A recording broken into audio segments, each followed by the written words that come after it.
राव इंद्रजीत सिंह का समर्थन मिल रहा है। हरियाणा में भारतीय जनता पार्टी के में सबसे ज्यादा वोटों से इस बार मैं गारंटी, पर पूरा दावा है पूरा दावा। कि अगर पार्टी टिकट देती है तो ठीक, नहीं तो कांग्रेस से टिकट ले आऊंगा और चुनाव लड़ जाऊंगा। तो आपकी कांग्रेस में किससे बात हुई थी? मेरी किसी से बात नहीं, मैं स्वाभाविक रूप ऐसे ही कह दिया। अच्छा, पार्टी को डराने के लिए बोल दिया। डराने के लिए कम से कम नरवीर सिंह का महत्व तो समझे, इसलिए कहते। हाँ नहीं, मेरे हल्के में अपना स्टार प्रचारक खुद हूँ। अरविंद केजरीवाल जी कहते कुछ है, करते कुछ है, और हरियाणा में आप पार्टी का कोई जनाधार नहीं है। कह रहे हम अपने की खुशी में आए हैं जी। ये तो हमारी बदकिस्मती रही कि उसको लोकसभा चुनाव से एक दिन पहले, आचार संहिता लगने से पहले मुख्यमंत्री बनाया। कोई भी जो नया आया हुआ कोई कैंडिडेट है, चाहे मैं हूँ, चाहे राव इंद्रजीत या कोई और हो, तो बीजेपी सीएम कैंडिडेट नहीं बनाएगी। और कई तरह के आरोप लगाए कि आपकी जो सरकार है वो किसान विरोधी सरकार है।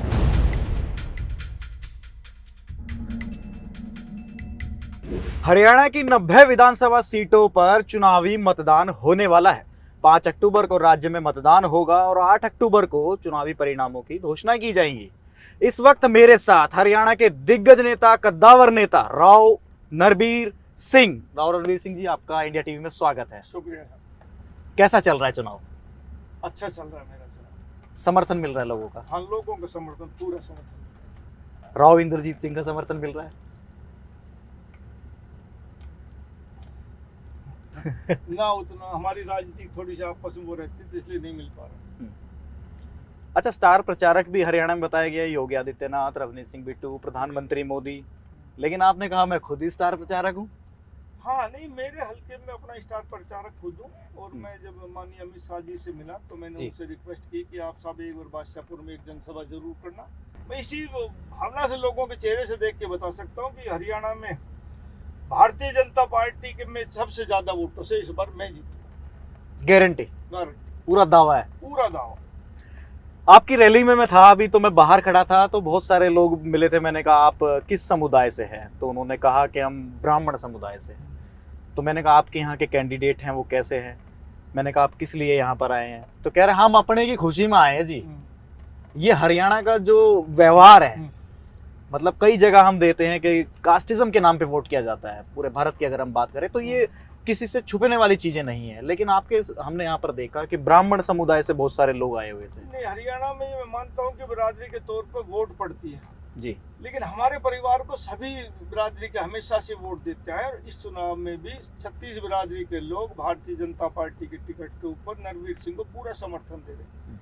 और मैं तो ये कहता हूँ कि हमारे यहाँ तकरीबन 518 बूथ हैं जी, इस बादशाहपुर विधानसभा में।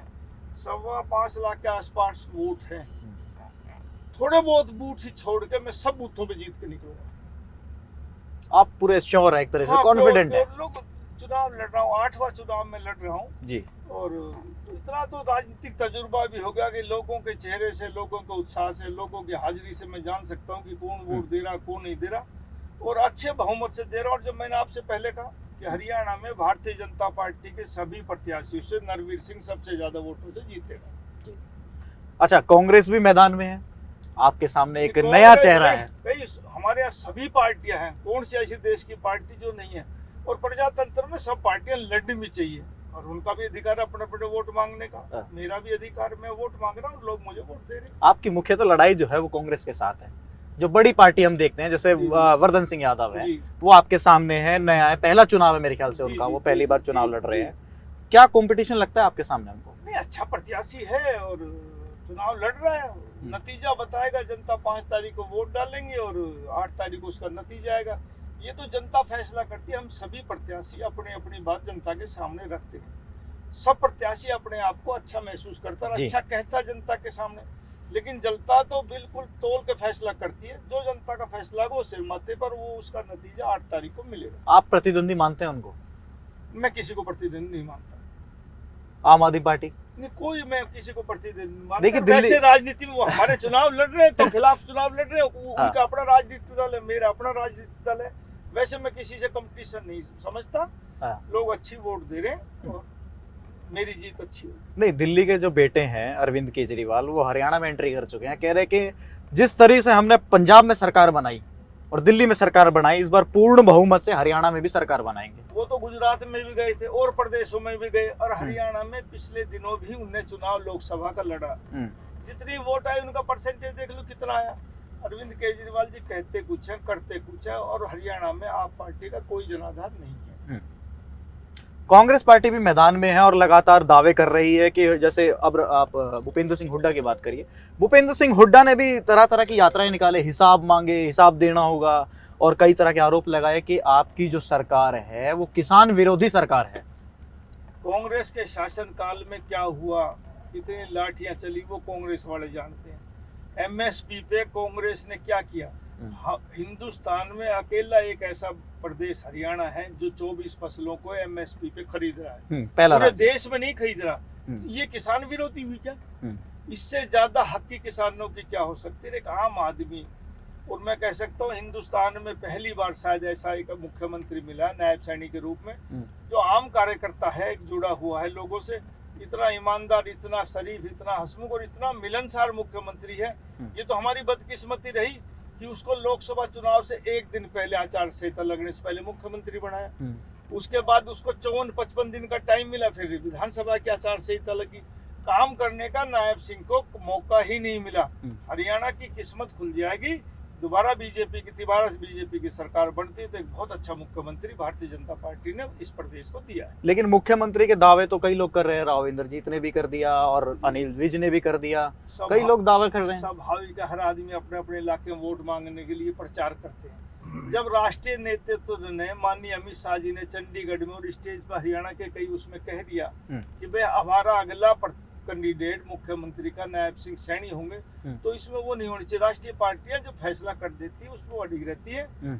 और मैं ये मानता हूँ कोई भी जो नया आया हुआ कोई कैंडिडेट है, चाहे मैं हूँ, चाहे राव इंद्रजीत या कोई और हो, नए प्रत्याशियों को जो भारतीय जनता पार्टी में आए हुए हैं उनको बीजेपी सीएम कैंडिडेट नहीं बनाएगी।